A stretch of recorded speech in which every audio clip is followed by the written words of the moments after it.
am choosing heaven today. Good morning, Concordia. Good morning. What are you choosing today? Heaven. What else are you choosing today? Joy. What else? Love, yes, and life. That is what we are here to do today. We are here to celebrate that and so much more. For those of you who might be visiting with us for the very first time, I'm Reverend Allen. And for all the rest of you, hey, good morning. All right, see, you know who I am. But good morning. So let me just give you a sort of a little what's upcoming. I'm speaking especially to our guest here this morning. For those of you who have been around for a little bit, you may have noticed that things are changing up from week to week. How many of you noticed, how many of you were here last week? And you may have noticed that the order of service was a little different than what you were used to. Well, today's going to be even different than last week. And until we find the groove, we're just going to be in the flow today as we just really move within through our service to celebrate life, love, and light. Concordia is a center for spiritual living. And in the vision that I have for this community, and I know that all of us, the Leadership Council, are practitioners, that really this place here is about being a center for spiritual living. That wherever you are on your spiritual path, you are welcome here. Now, science of mind is the philosophy and the teaching that we use as the basis for our community conversations, but we're open at the top. We're open at the top, and so we embrace all paths that teach love as the way to God. And that's what we're about here this morning. Now, you may notice that there are some women that are, some in our congregation or the audience here that are wearing stoles. They have some white. Can I have our practitioners stand? I'm inviting you. It's like, oh, please don't make me do this. Yes, so our practitioners are those. Tracy, yes, stands. I'm pointing them out. Thank you so much. These beautiful souls have studied the teachings here. In addition to our Sunday services, we have classes. We got a lot of stuff going on here at Concordia. And these beautiful souls have invested a lot of time, years of classes, in order to take this teaching deep for themselves, but also to hold us, to be able to support others in consciousness, and the method of prayer that we have, which we call spiritual mind treatment or affirmative prayer. So after the service, there is a fellowship available, so make sure to stop downstairs. I'll be down there by the information table as well if you'd like to shake my hand and say hello. But we have our practitioners available for prayer as well after the service down in Fellowship Hall. If you are, wherever you're at, whatever's going on, more good or maybe a little less of that. You know what I'm talking about? A practitioner can join with you in consciousness to know good and more good for you. So let's go ahead and, as we turn off our cell phones, or at least put them on vibrate, let's go ahead and set that intention here this morning that we are choosing heaven today. And let's have a wonderful service. Peace and love. Now I invite you to close your eyes, getting ready to invite that spirit deep into your soul. So as you take a breath in and let it out, feel the body gently sinking into your seat.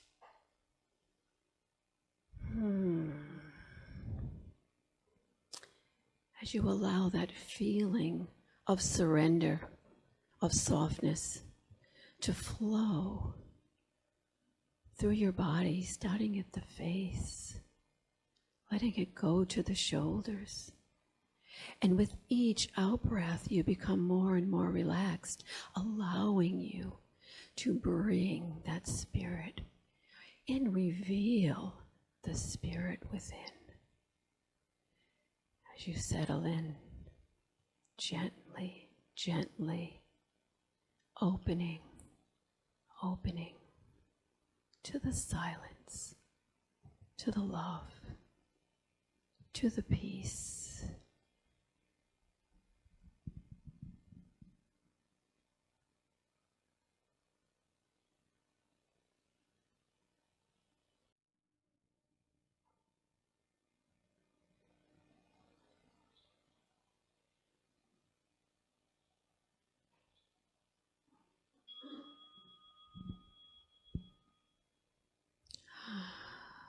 So remaining with your eyes closed and joining me in affirmative prayer.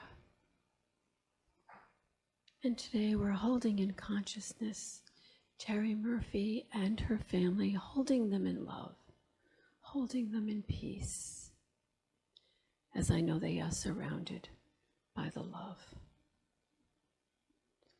And so as I know that that love is the presence, is the wholeness, is the goodness, it is the all that it is the divine nature.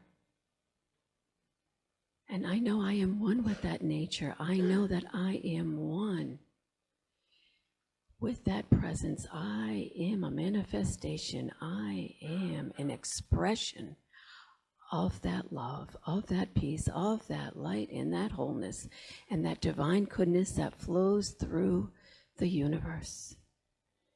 And as I know it is my truth, I know it is the truth of each and every one here, each and every one listening, hearing us. Each and every being is one with that life, with that wholeness and that goodness and that peace. I know they live and breathe in that wonder, in that goodness, in that glory. And as I know that each one is living in that glorious, magnificent life, each one is revealing their living spirit daily, hourly, each minute. Each one is living the expression of God, of life. I know that each one is experiencing perfect harmony, perfect peace, perfect wholeness. I know that each one is experiencing perfect health. Each one is moving in comfort, in grace. I know that each and every one is living a life of abundance. There is enough. As each one opens to the truth of who they are, I know they are receiving and expressing that truth in all areas of life. I know that each one is experiencing loving relationships, whether it is at work, whether it is with a partner, whether it is just seeing your neighbor, seeing a face, and knowing that you see God in that face and they see God in your face. I know that each and every one is experiencing a life of liberty, a life of freedom, a life of progress. I know that each one is open in revealing who they are. They are shining. They are expanding. They are glorious in their presence.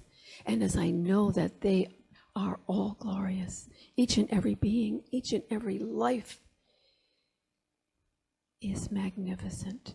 And so I give thanks for this knowing for each and every one. I know this. I claim it. And I release my word into law where it is already done. It is already here. And together we say, and so it is. Good morning. My name is Joan James, and I have the pleasure of sharing a few inspirational quotes with you this morning. The purpose of life is to live it, to taste experience to the utmost, to reach out eagerly and without fear for newer and richer experience. Eleanor Roosevelt. The following is a small excerpt from a book called Miracles by Stuart Wilde. The universal law, or living spirit, is unlimited. This force is within you. Therefore, what you are is also unlimited. The universal law is impartial and unemotional. It cannot discriminate. It will willingly give you anything you believe in. You are not your body or your emotions or your mind. You are a part of the living spirit learning. No matter what your circumstances, the universal law can be called upon at any time because it is the real you. Whatever you create for yourself by understanding the mystical, metaphysical aspects of the universal law is yours because you created it. You deserve it. My last quote is by Ernest Holmes, and it speaks to, "Let us waste no further time looking for the secret of success or the key to happiness.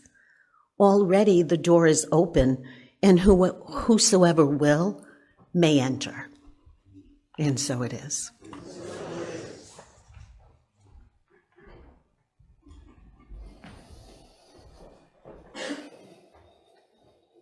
Well, good morning again. Good morning. So thank you so much, Gail, for leading us in the meditation and that treatment, and Joan for those quotes.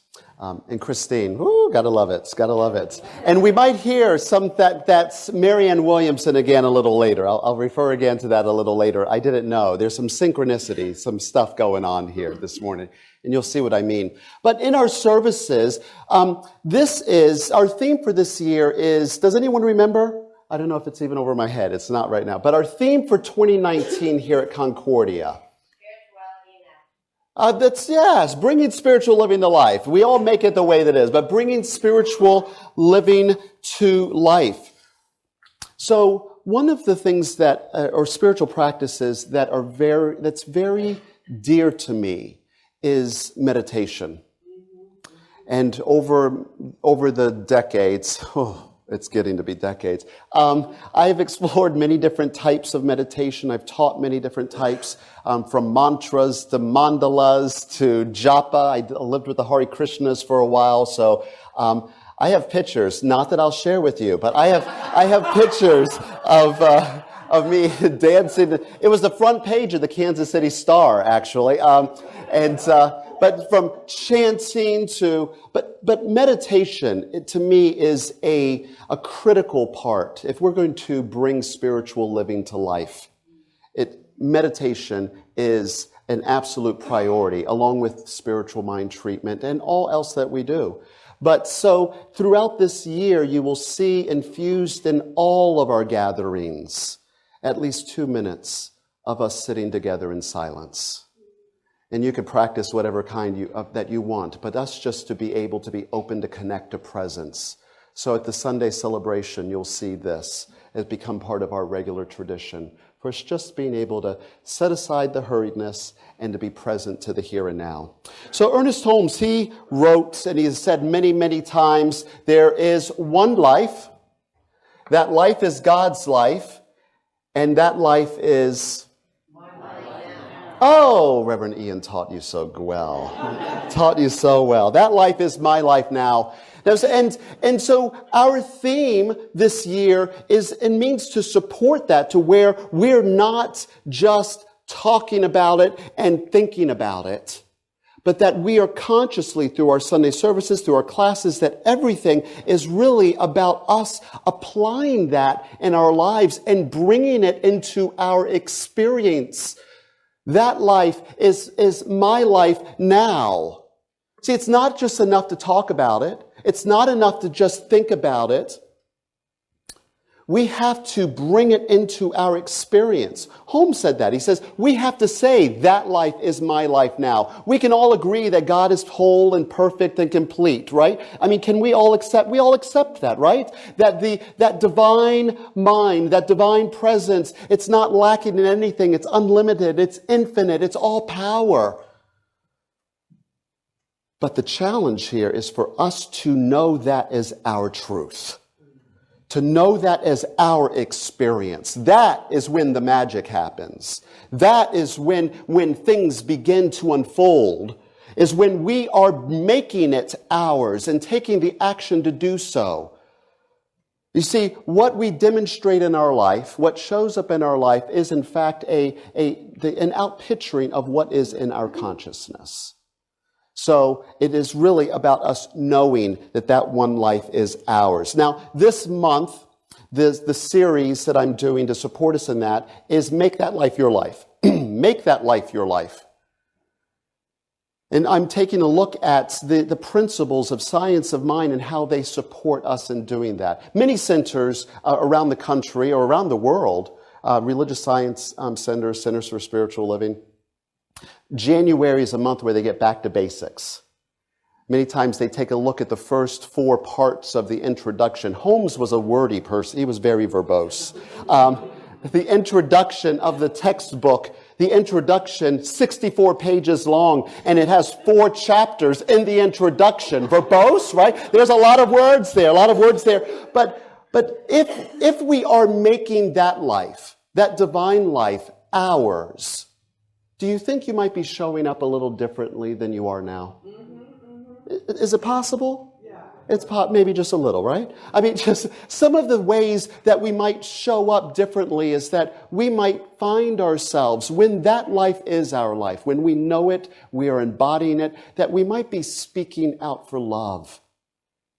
We might be speaking out love more than we're doing right now. We might be letting our lights shine more brightly. We might be saying yes to those things that Spirit is called, that life is inviting us to say yes to by saying no to the fear and doubt. When that life is our life, we might, in fact, be the change in the world that we are seeking. Might we not? When that life is our life, and we will do it in a big way, because when we know that we are one with the divine, and in fact, the divine is expressing by means of us, then there is no fear. We are just showing up and letting that light out in a big way. I'm talking about it. So, throughout this month, as this making that life your life, we're going to be exploring how science of mind, how it invites us, how it instructs us, how it inspires us, how it infuses us with enthusiasm to be big, to take the bushel off, to take the basket off, to let our light shine. Now, if you weren't here last week, we started talking about the invitation, how science of mind invites us. Now, and don't worry, I'm going to catch you up. We're going to do a little review, just a brief little reviews. If you are here, this will be a review. If you weren't here, this might be new. But I want you to be on the same page of what we're talking about this morning. Because this morning, we're going to talk about the instructions to be big. Last week, we discussed the invitation. Ernest Holmes wrote this. This was the quote, sort of the background for this entire month. There is something within us all which constantly pushes us forward, which demands continued progress. Made in the image and likeness of the Father, we cannot accept stagnation. Something protests against it. And you know what it feels like when you're stagnant, when you feel stuck. There's something inside of you that says, this is not who I am. He continues, he says, we must be moving forward into a higher and more satisfying spiritual nature. We cannot get away from it because it is part of our nature, and our unfoldment is something for which we are specifically responsible. This goes back to, it's up to us to make that life our life. He writes on the first page in the introduction, he says that each man, each person must make that discovery for themselves. Just as someone can't drink water and quench your thirst, someone else can't, in fact, open you up to the reality of who you are. Someone can join with you in consciousness and help set you free from maybe a condition or a circumstance. But at the end of the day, when you lay down at night, it's up to you. It's up to you. We are responsible for listening to that inner voice, to listening to the invitation. I got a slide for this. This is from the basic ideas of science of mind. Dr. Holmes wrote this on page 30. He said, science of mind is a way of thinking which gives you an awareness of spiritual principles of which you may rely. It shows you how to use the law of mind, how to think effectively for what you need so that your mind becomes wholesome, fine, successful, and good. I want that for myself, don't you? You have a perfect right to use the creativity of your mind to provide all that is necessary for a fuller, richer experience in living. So this morning, as we talk about how science of mind instructs us to be big in making that life our life. Now, and I know some of you, and I'm going to share with you a 5-step process. How many of you think you know what I'm talking about? Oh, no, I'm not. I know because I said, as soon as I said 5-step process, I'm not going to be discussing spiritual mind treatment or affirmative prayer this morning. Close. Because I know how Reverend Ian has taught everyone here. But I'm going to be sharing with you a 5-step process pulled from the teachings of science of mind and how it instructs us to let our light shine, to be big. The first one, and I'm going to use an acronym to help us with that. Be big. So if you're taking notes, I'll tell you, that's something else that's coming. That is something else coming. Because we're going to have notes on paper that you could take notes coming up. Because one, it's not ego. Maybe I like people taking notes. Every so often I say something that's noteworthy. But taking notes, I'll tell you, myself, I have a notebook always with me because by me making a note, I anchor it. I anchor it. There might be something that steps up. But the first, that's coming, so you'll know. But the first letter in Be Big, B, step 1 is that we need to become aware of a larger reality. We need to become aware of the bigger reality. It's similar to treatment. When we find ourselves in a limited state, we need to know that there is a limitless vastness. There is something bigger than us. There's something bigger than our conditions. There's something bigger than our problems or conditions. And whenever we are finding ourselves that maybe our light isn't shining so brightly or we're feeling that stuckness, the first step is that we need to become aware of the bigger reality. In the face of apparent restriction, we have to know that there is this unlimited expansiveness. Even in the face of death, we are called even in that situation to know that there is a life that is bigger than death itself. There's more to you right here and now than you are aware of, that you even know. And I know that some of us, consciously, we contemplate that and we know that something bigger and more is possible, that there is more available to us. But it's bigger than that even. Because there is... I was talking to someone, and we were talking about, so as my light shines, if I walk to the edge of the light that I do have, guess what happens? There's more light. And as I walk to the edge of that light, because it is that light is in me, and it is lighting my way, and if I just take the action and follow that light, well, then as I move forward, then there's more light that is leading me to the next step.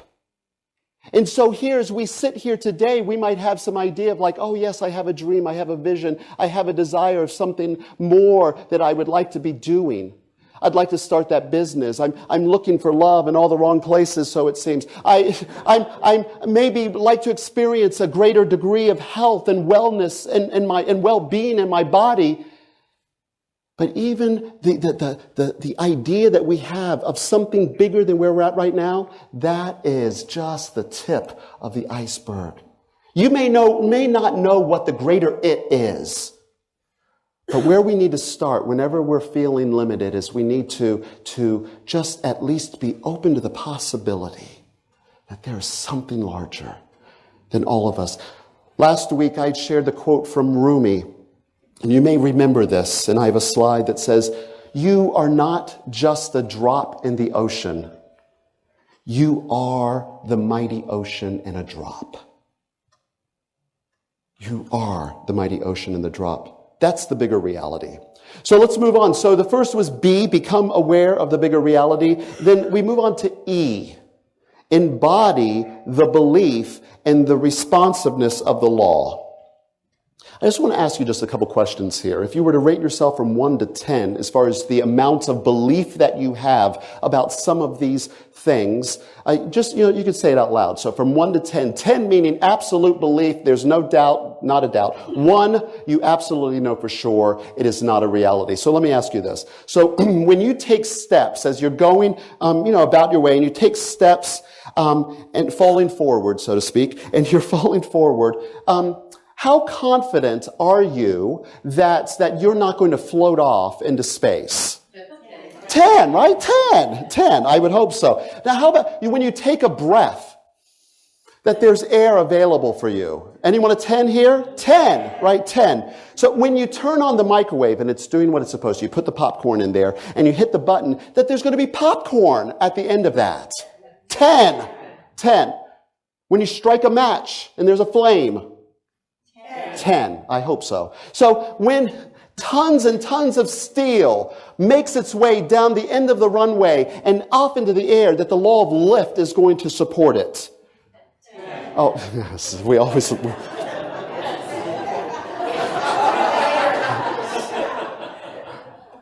At sea level, I was living in Colorado for a few years, so this is why at sea level, when you raise the temperature of water to 212 degrees Fahrenheit, you're going to have boiling water. 10. When you cool it off to 32 degrees, which it has been much colder than that here lately, that it will freeze. 10. And when you speak your word, that God's law says yes in response. 10. Oh, there was a pause there. There was a pause. There was a pause in some of this. So what we need to do, and to be big, we need to embody the belief that there is a responsiveness to the law. That the law is responding to us. That life is responding to us. And as we make our effort, it responds to us. And we need to embody that belief. So just as we have belief about the physical things, we need to have a belief, that same type of belief about the spiritual. And how might we do that? It's very simple. Because I know that there are people who say, well, I want to believe. I want to take it from here to here. How do you do it? You do it the same way that you've done it with all these other things. You read, you observe, you pay attention. You contemplate, you observe, you pay attention.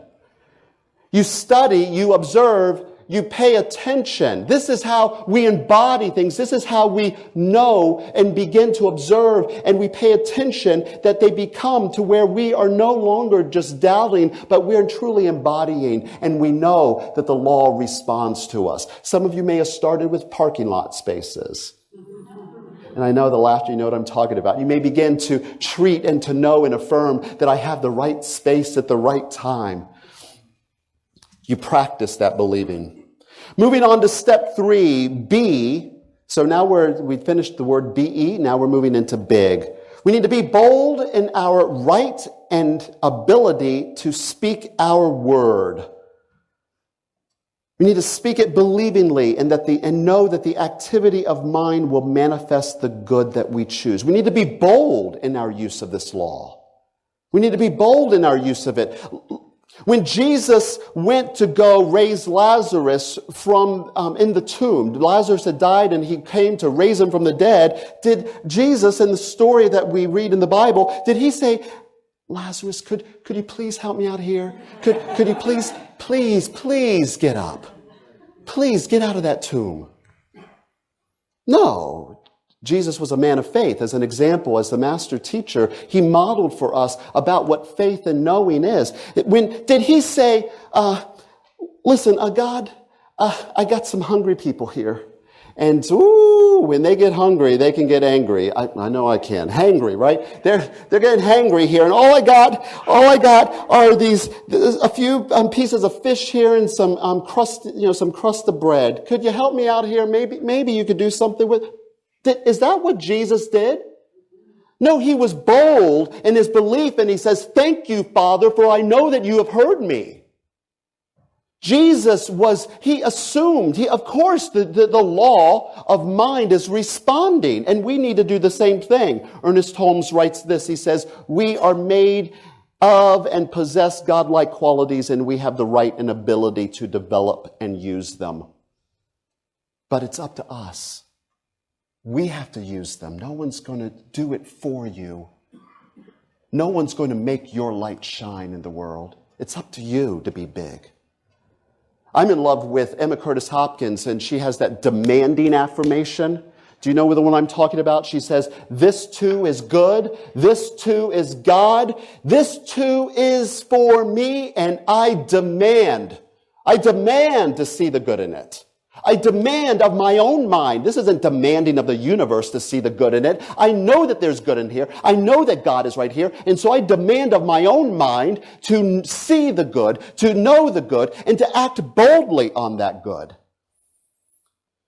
Step 4. This is the 4th step of our instructions to be big. Imagine being big for God.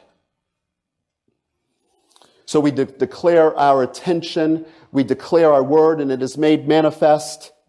We don't need to have any doubt or worry about that. I know many of you have taken the Prosperity Plus, Mary Morrissey class. She talks about we need to come from the vision. We can't get to the vision. You can't get to the vision. You have to come from it. And what that means is you need to imagine yourself being and doing and having that which you have declared and set into motion, and begin to put it on and to allow that to express from you. When I was in practitioner studies, I was working at an office place, and there was an atrium in the building. We were on the 3rd floor, and there was an atrium in the middle of the building. And then in the morning, the lights would reflect from the hall onto the windows of the atrium, and I could see myself reflected. And I used to remember walking into the building, because I would pray. I have a Honda Element. It's my little lunchbox on wheels. I like being in my own element. And I used to pray my way to work every day. I used to treat. It was a prayer mobile. Going down the road, and I'm treating, and these drive-by blessings I'm doing. And I would walk, I'm going into the building, and I would imagine, I says, I am a practitioner. I here am knowing the truth. As I know the truth for myself, I am knowing it for everyone around me. And if someone who lives that way, how would they walk? How would they show up? And I used to check myself out in the mirror in the morning. This is how a practitioner walks. This is, because I'm going in because I was the only practitioner in that office. So how I took it as my mission to be the practitioner for the company I worked for. And all of us are practitioners of this philosophy of science of mind. And where you, in your family, in your workplace, you are that. You are that. You are being a person of increase. You are holding a vision. And you need to imagine yourself and then be that. We already had reference to it this morning, but I'm going to share it with you again. This is the idea of imagining yourself. Marianne Williamson, who's spending a lot of time up here in New England. She's going to be in New Hampshire, or she actually might be in New Hampshire, but later this month. But she writes this, and we've heard it here this morning. And this was not planned, Christine. I was told after the fact. Kevin told me, it's like, oh, well, that quote they're going to be hearing that twice tomorrow. But what is our fear? Our fear is not that we're inadequate. Our deepest fear is that we are powerful beyond measure. And I'm going to personalize this a little, so the words might be a little different. It's my light, not my darkness, that frightens me. I have to ask myself, who am I to be brilliant? I ask myself, who am I to be brilliant, gorgeous, talented, and fabulous? Actually, who am I not to be? I am a child of God, and my playing small does not serve the world. There's nothing enlightened about shrinking so that other people won't feel insecure around me, because I am meant to shine as children do. I am born to make manifest the glory of God that is within me, and it's not just in me, but it's in everyone around me. And as I let my own light shine, I unconsciously give other people permission to do the same. And as I am liberated from my own fear, my presence automatically liberates others. You see, as we imagine ourselves being that, about being that light in the world, about being big for God, being big for life, being big in the vision that life is calling us to express, as we imagine that, then we actually give others the permission to act on their own invitation. And finally, step 5. This is the letter G in being big today, is to go forth. G, go forth and act in every practical way you can, even before you have it down perfectly. This last step is about taking action. The first 4 that we looked at here this morning, 80% of what we have discussed here this morning about being big, were all mental activities, spiritual actions. Yogi Berra? Is that right? Am I saying that right? It doesn't sound right in this moment as I'm saying it, but sometimes, just sometimes. But Yogi Berra, that's what I said. He described this. This is a quote. He says, baseball is 90% physical and the other half is mental. Some remedial math there. But for us, as we are making that divine life our life, as we are consciously, this is a center for spiritual living. This is a center for conscious living. As we are consciously choosing to embrace the fullness of who we are, our part is just the 20% in regards to taking the action. We do the work, but then as we're inspired, we take the action. And we don't wait till it's perfect, because you won't make it perfect until you work it out. Like us changing up the Sunday service from here to there. It's until you make the change, until you take the action, you won't know how to react. Until you act, you won't know what the reaction is, and then the time for you to react. Do you get this? So many times we wait until it's perfect, until we all got it figured out. We know all the steps from here to there, and then I could do something. You're going to be waiting a very long time. I know that there are people, many people, who live lives of quiet desperation, who their last night, as they're laying their head down for the last time, there's regret. The woulda, coulda, shoulda. This teaching of science of mind, it has empowered me and to know that I was thinking this morning. I only have so much time on the planet here to express in this way. And if I continue to wait to take action, guess what? The clock is ticking. There's only so many books that I'm going to be able to read between now and the end of my life. What am I reading? Oh, I'll wait to get to that one. There's only so many. Waiting, I'm going to do a talk on this. The Bible says to ask, to seek, and knock. Wait is not one of those. Wait is not one of those. If we're going to be big, we need to take some action. So the steps, I think I got them all here for you, all 5 of them here. The steps to this instruction manual for us being big for God is that 1, we need to become aware of the bigger reality. E, we need to embody the belief in the responsiveness of that law. B, we need to be bold in our right and ability to use that law. And I, to imagine ourselves being big. Imagine ourselves living that vision and expressing in the way we choose. And then finally, to go forth. To go forth and act in every practical way we can. So this morning, I want to ask you, where in your life are you called to be big today? In your workplace, in your relationships with your family, in your hobbies, in your passions, in your creativity. Where are you called to be big? And where might you have been waiting? That was then, this is now. It's a new moment.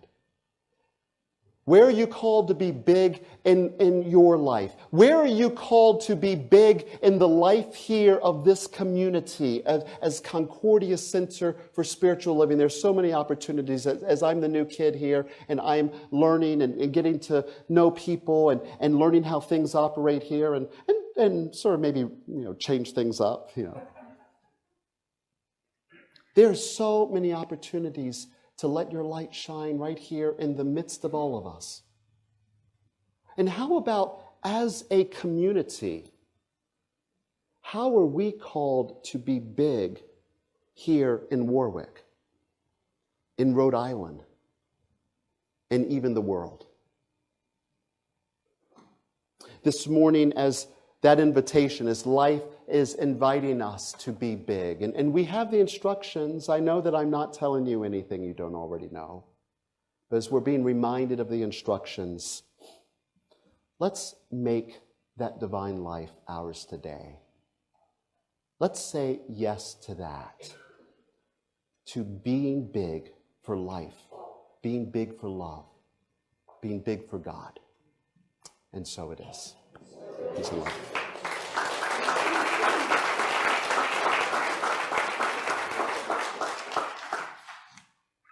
Yes. How many of you are grateful this morning? I heard you singing. I heard you sing. And yes, and I was, as we're singing to the left and the right, I was thinking, we're just, if you weren't invited, just turn to the person to the left and the right and say, I'm grateful for you. I am grateful for you. Grateful for you. Yes. And I'm grateful for you. So as we are moving here, we're bringing the service here to the close. I've got some things to know before you go. I call it news you can use. News you can use. Things to know before you go. So last week I had announced that there was going to be coffee and conversations on the fourth Saturday of the month. And I think the slide says fourth Sunday. Fourth Sunday. I'm going to be canceling it. And let me explain the fourth Sunday what this will be. This will be in Fellowship Hall after the service, 11:15. This is what this is going to be for the next couple months or so, until as needed. It's sort of like, I don't want to call it State of the Union, I don't like that, but just sort of I want to open myself up for questions, but also to sort of give you a report of what some of the things that might be going on, and some of my philosophy and why things might be changing or going in the direction that they are. Those who are actively involved in leadership might be more aware of some of the things that are happening behind the scenes. And if you're not, you're here on Sunday, you come to celebrate, then it's like, oh, well, things seem fine to me. Well, they are fine, but I'd like for all of us to know that we're on the same page, and you have a sense of what is happening at your center. So on the fourth Sunday, so that'll be the 27th, 11:15 in Fellowship Hall, then wherever I'm at, then we'll just have a little time, 15 minutes or so, or I'm here as long as you want me. If you were here during my candidating weekend, some of you may remember I talked about 100 days. I had a 100-day plan. Does anyone remember this? Mm-hmm. Yeah, some of you do. Yeah. Well, I do, and I'm acting on it. And so I sort of like to give an update as to what some of those things are. We have something that's coming up in February, and I'm going to actually turn them, I'm going to hand Elaine a mic. Elaine. Am I missing it? Oh, there we go. I don't think it's on. And it is now. Thank you. Yes. Good morning, Concordia. Good morning. Most of you, many of you know me. Up your mouth. Up here? Yeah, there. I have to swallow the mic. Many of you know me. I'm here just about every Sunday, and I know most of you. What many of you don't know is outside of Concordia, I am a life coach, and I work with women. I work with women who recognize and help them sort of love their divine discontent and move into what their next divine assignment is. And it's a blast. I love what I do. So on Saturday, February 9th, I'm offering a short workshop. It's 2 hours for any of you ladies here at Concordia. Listen up. It is really a fun place to play with ideas and experiment with the creative spirit, with what wants to come forth from you, how to move past what I call your box of BS, and that's those beliefs and stories that we keep telling ourselves that keep us stuck in one place. So I invite you to come out. It's $25. You can register on the Concordia website. You can register on the Concordia Facebook page, and I believe we'll have a sign-up sheet downstairs. And I'm here for a little bit today after service if you have any questions. There's a flyer on the community bulletin board, so my contact information is there for you if you have any questions. So thank you. All right, thank you. Well, that sounds fun. Well, you know, where else but a Center for Spiritual Living where you'd see kick-ass, right, in the having a kick-ass life. So that's right, and I like it. I like being, this is where I belong. So if you haven't, so moving on to Facebook social media, because Elaine just mentioned about Facebook. Here's something I've noticed, that we have more engagement and involvement from our community on Facebook than we do with our newsletter. Because there's like a newsletter that goes out. I know who's opening them and who doesn't. I've checked, I've seen. And so there is some things that are some of our announcements as far as activities and events. We want to invite everyone, so we're making it public. If you haven't liked us on Facebook and you are on Facebook, it's not a requirement. The newsletter isn't going away for notifying people of things. But if you are active on Facebook, make sure that you go to our page, Concordia CSL, on Facebook, and like it. And you can even turn notifications on. If you don't know how to do that, grab one of our teens. As far as so that you could be notified of things as we post things. I had reached out about asking for some roving reporters or editors, and some have reached out. If you're interested in as we're developing our social media campaigns and doing all of that, get in touch with me today, because this week I'm having conversations about what's moving forward and behind the scenes to promote Concordia to the world through social media and on Facebook. Now, with that in mind, we live stream. And aren't you proud of that? We live stream to the world. I've been watching for months and there are people who watch from afar. And we are going to be changing to a different platform. One that is in fact going to save us $1,200 a year.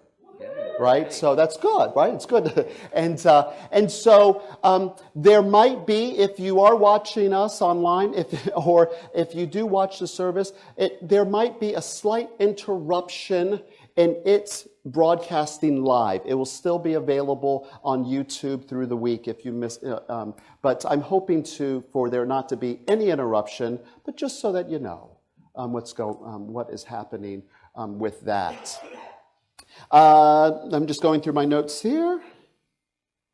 And then we're wrapping it up. We're calling it a day. So our practitioners, I'd mentioned earlier, Gail is our practitioner on duty for today. But if you are, wherever you're at in your life, if there is, you'd like a little less of that and maybe more of this, whatever, you insert whatever that is for you.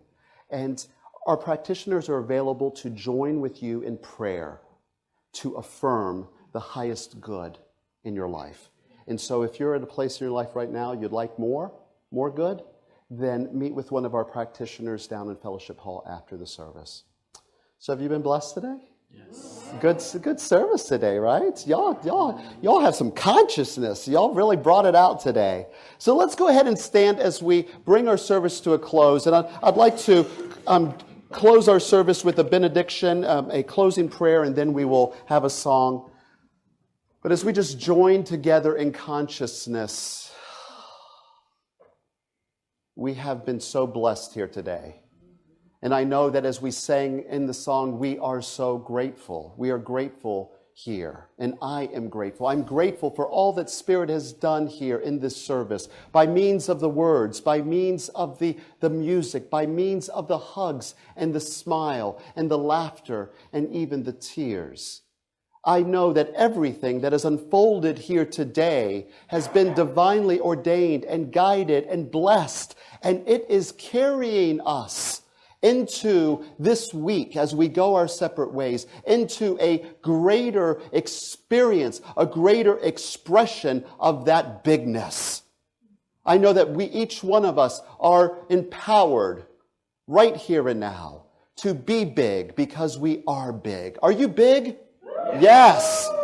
And so as we close this service, I know the truth for each one of us. And we know this for ourselves by saying together, and so it is.